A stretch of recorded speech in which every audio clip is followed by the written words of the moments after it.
The hall of the Crimson Court was carved from black crystal and living stone. Tall pillars rose like frozen shadows, and red light flowed slowly through veins in the walls, as if the palace itself was alive. The air was cool and heavy, filled with a soft hum of ancient power. Every noble present stood in silence, their pale eyes focused on the center of the chamber. This was not a normal gathering. For the first time in many cycles, humans had been invited into the heart of the vampire empire. The vampire species called themselves the Nocturne. To most of the galaxy, they were known simply as alien vampires. They did not drink blood like the myths of old Earth, but they fed on life energy, emotion, and fear. Their presence alone could make weaker species tremble. For thousands of years, they ruled nearby systems through fear and quiet control. Humans were new to this part of space, short-lived, loud, emotional. Most Nocturne nobles considered them fragile creatures who survived only because stronger races allowed it. At the far end of the hall, a small group of humans stood together. They wore simple dark uniforms, unarmed as required by court law. Among them was Elias Ward. Elias was not important by rank. He was not a famous hero, not a politician, not a noble. He was chosen because he had survived things that should have broken him: war, loss, long years in deep space. His commanders said he stayed calm when others panicked. The Nocturne translators described this trait as emotional endurance. Elias stood straight, his hands relaxed at his sides. His heart was beating fast, but he did not show it.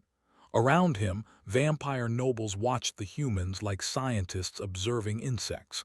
At the center of the hall stood the throne. It was empty. A low sound echoed through the chamber like distant thunder. The nobles bowed instantly. Even the eldest among them lowered their heads. The princess had arrived. She stepped out from the shadows behind the throne, and the air itself seemed to react. The red light in the walls brightened. Some of the younger nobles flinched without meaning to. Princess Valera of House Nocturne walked forward slowly. She was tall, her skin pale with a faint silver glow. Her eyes were deep crimson, ancient and young at the same time. Dark energy moved around her like a slow tide, barely controlled. She was powerful, too powerful. Whispers spread quietly through the hall. Everyone knew the truth, even if they did not speak it openly. Valera's power was growing faster than expected. Unstable power was dangerous among the Nocturne. If left unchecked, it could consume the bearer or tear worlds apart.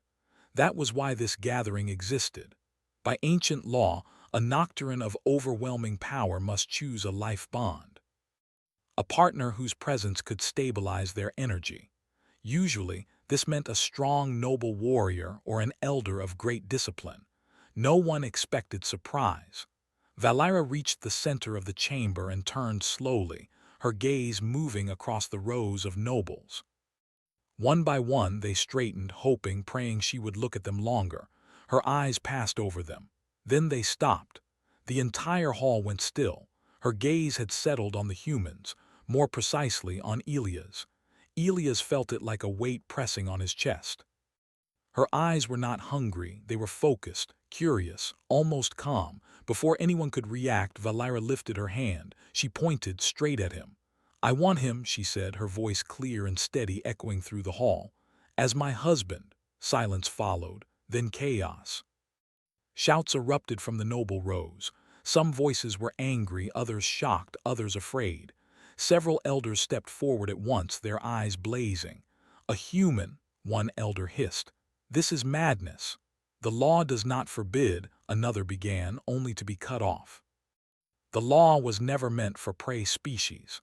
The human delegation froze. Elias felt the blood drain from his face. His commander reached out slightly, as if to pull him back, but guards moved instantly, placing themselves between the humans and the nobles. Elias did not move. He looked at the princess. "Princess Valera," an elder said sharply, forcing calm into his tone, "you must reconsider. This creature is untested, weak." "He cannot possibly." "He can," Valera replied. Her power flared for just a moment, enough to make the floor tremble. The elder fell silent. She turned her full attention to Elias and walked toward him. With every step, the pressure in the room increased. Several nobles stepped back without realizing it. She stopped only a few steps away. Elias swallowed. Every instinct told him to kneel, to look away, to show submission. He did none of those things. He met her eyes, steady and respectful. "You understand what I have declared?" Valera asked. "I understand that my answer matters," Elias said slowly. His voice was calm, though his hands trembled slightly, and that saying no might cost lives. A faint, surprised expression crossed her face. "You are not wrong," she said, "but you are not afraid." "I am afraid," Elias replied honestly. "I just won't let it decide for me." The nobles murmured again. This was not how humans were supposed to speak. Valera turned back to the court. "Humans carry a rare resonance," she said. "Their lives burn fast but strong. This one's resonance is stable, anchoring. When I stand near him, my power quiets." To prove it, she extended her senses fully. The red glow in the walls dimmed slightly. The air softened. The pressure eased. Gasps echoed through the chamber. "Impossible. Nocturne science confirms this," an elder demanded. "Yes," Valera said, though none wished to listen. The human commander stepped forward carefully. "Princess, with respect, this was not discussed with us." Valera looked at him. "Then consider this the discussion." She turned back to Elias. "You will not be forced," she said, "but understand this. If I do not choose you, my power will continue to grow. The council will attempt to control it. They will fail. War will follow." Elias closed his eyes briefly. He thought of Earth, of the soldiers he served with, of how many wars began because someone refused to take responsibility. When he opened his eyes, he nodded once. "I will go with you," he said, "not as property, not as prey, as a person." Another pause. Then slowly Valera smiled. "So it shall be," she said. The council erupted again, but this time fear crept into their voices. Ancient laws were being invoked, binding words spoken. The declaration could not be undone without bloodshed. Guards approached Elias, not roughly but firmly. He was escorted away from the humans, toward the inner halls of the palace. As he walked beside the alien princess, Elias felt the weight of countless eyes on his back. He did not know if he was walking toward honor or death. Far above the palace, unseen by those inside, long-range sensors detected movement across the stars. Other powers were watching, and the galaxy had just changed. The palace of the Nocturne was vast beyond anything Elias had imagined. After leaving the Crimson Court, he was guided through long corridors where the light never came from lamps, but from the walls themselves. Dark red and soft violet hues moved slowly, reacting to the presence of those who walked past. Everything felt alive, watching, listening. Elias was given a private chamber deep inside the inner palace. The doors closed without sound behind him. The room was large but simple. A bed formed from smooth black stone rested near one wall. There were no restraints, no guards inside. That alone made him more nervous than chains would have. He sat down slowly and let out a long breath. "So this is how it starts," he muttered. Time passed differently there. He could not tell how long he had been alone when the air shifted. He felt it before he saw her. Princess Valera appeared near the entrance, as if stepping out of shadow itself. She did not wear a crown now. Without the weight of the court, she seemed younger, though the power around her was still present, controlled but immense. "You are calm," she said. "Most would be screaming by now." "I scream on the inside," Elias replied honestly. "It keeps things neat." For a moment she looked confused. Then unexpectedly she laughed. It was soft, brief, and very real. "You are strange," she said. "I hear that a lot," Elias answered. She walked closer, stopping a respectful distance away. The closer she came, the more Elias noticed something strange. The pressure he had felt in the court was gone. The air felt lighter, easier. Valera noticed his expression. "You feel it," she said. "Yes," Elias replied. Whatever was weighing on everything before, it's quieter. That is because of you, she said simply. Your presence stabilizes my core energy. I have never experienced this level of control. Elias frowned slightly. So I'm, what? A living battery? No, she said firmly. You are an anchor, there is a difference. Over the next cycles, Elias learned what it meant to live inside the vampire capital. He was not imprisoned, but he was never alone. Servants watched him quietly. Guards followed at a distance. He was allowed to walk certain paths, see certain halls, but always under silent observation. The nobles were less subtle. Wherever Elias went, eyes followed him. Some held curiosity, many held hatred. To them he was prey pretending to be equal. Valera spent time with him daily. Not as a ruler, but as someone trying to understand. She asked him about Earth, about human families, about why humans continued fighting even when the odds were hopeless. We do not understand that, she admitted once. When Nocturne face impossible odds, we retreat and wait. Time favors us. Time doesn't favor humans, Elias said, so we make choices faster. She thought about that for a long time. The tests began without announcement. One day, Elias was led into a chamber filled with shifting illusions. Fear constructs designed to pull memories from the mind and turn them against the subject. The nobles expected screams, panic, madness. Elias walked through quietly. He saw faces he had buried long ago, heard voices from lost battles. His knees shook, his breath shortened. But he kept moving. When it was over, the observing nobles were silent. Another day, he was offered luxury beyond reason, pleasure, power, control over others. All things Nocturne believed humans secretly desired. Elias refused.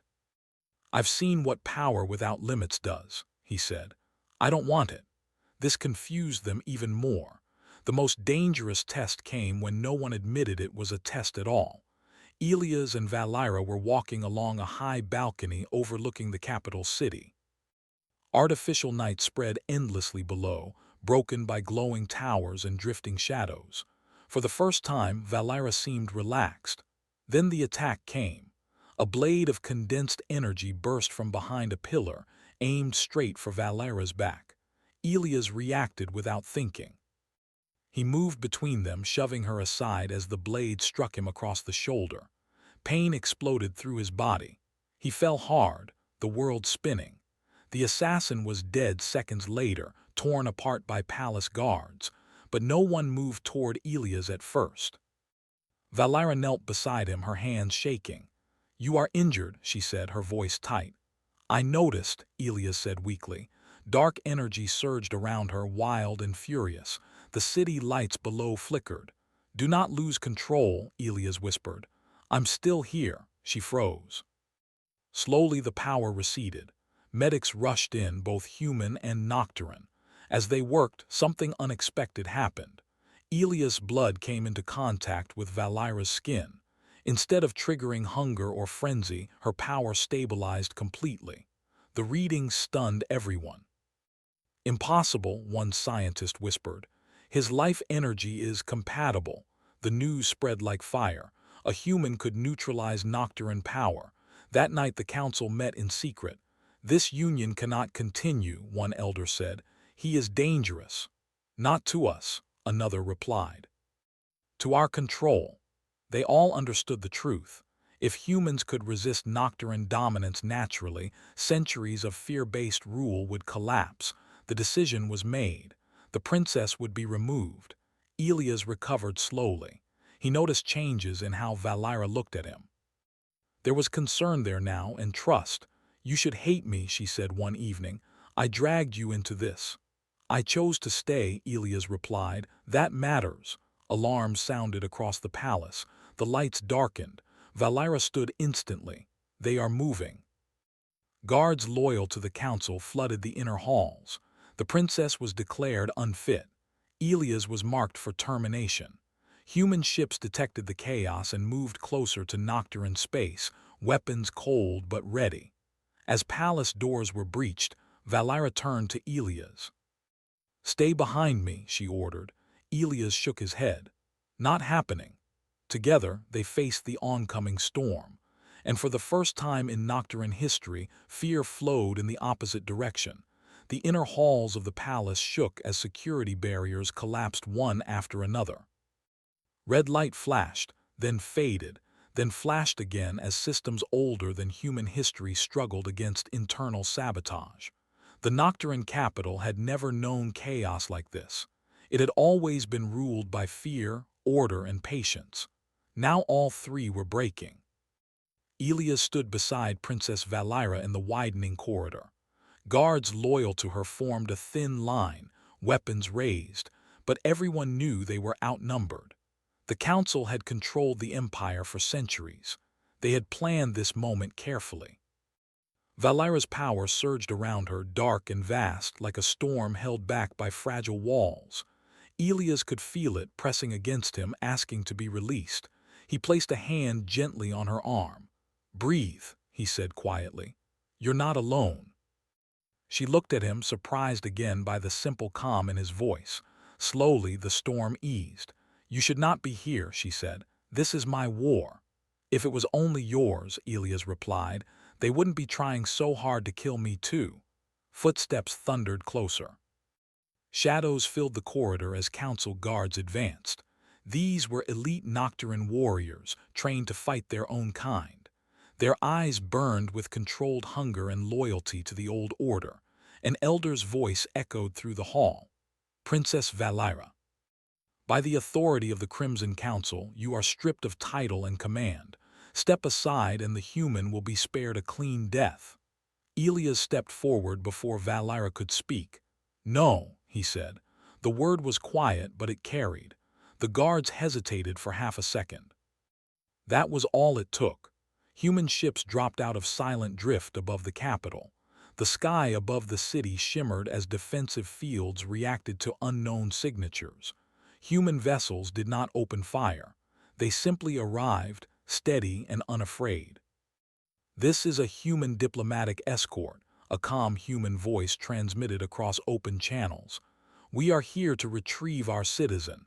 Any hostile action will be met with proportional defense." The council panicked. They had never planned for this. Nocturne power relied on fear and control. Humans did not panic. They advanced carefully, adapting in real time. Boarding teams landed near the palace, moving with discipline, unaffected by psychic pressure that would have shattered other species. Inside the palace, fighting erupted. Valira moved like living shadow, precise and controlled. She did not strike to kill unless forced. Elias stayed close, not hiding behind her but moving with her, warning her of flanking threats, helping injured guards, refusing to abandon anyone. Council loyalists tried to dominate him mentally. Nothing happened. Their power slid off his mind like rain off stone. The realization spread fast. "He's immune," one warrior whispered in fear. That fear spread faster than any weapon. The elders retreated to the council chamber, sealing ancient doors behind them. Valira approached the massive gates, her energy rising again, uncontrolled this time. "If I break this," she said, "I may not stop." Elias stepped in front of her. "Then don't break it," he said. "Let me try." He walked to the center of the chamber floor and spoke loudly, his voice carried by human and Nocturne systems alike. "You're afraid," Elias said. "Not of her, of change." The elders watched through energy screens, silent. "You ruled by fear because it was easy," Elias continued. "You say you are immortal, but you never learned how to live with others. Humans did, we had no choice." One elder finally spoke. "You are nothing but a short-lived creature." Elias nodded. "That's true, which is why we value every moment, every bond, even this one." He turned slightly, placing himself fully between Valira and the sealed chamber. "You want to kill me to stop what's happening," he said. "But you can't unlearn the truth. Humans don't break the way you expect, and she doesn't need you anymore." Silence followed. Then the doors opened. The elders emerged, their authority cracked. They could feel it now. Valira's power was no longer unstable. It was calm, balanced, something new. This union changes everything, an elder said quietly. Yes, Valera replied, that is the point. By ancient law, the life bond was sealed in the presence of witnesses from both species. No blood, no dominance, only mutual consent. Elia stood beside her, tired, bruised, but steady. I choose him, Valera said to the galaxy, not because he is weak, but because he is strong where we were not. Human representatives stood firm. Nocturne nobles watched in disbelief. The bond formed. Energy rippled outward, not destructive but stabilizing. Across Nocturne space, unstable cores quieted. Young nobles who had lived in fear of their own power felt relief for the first time.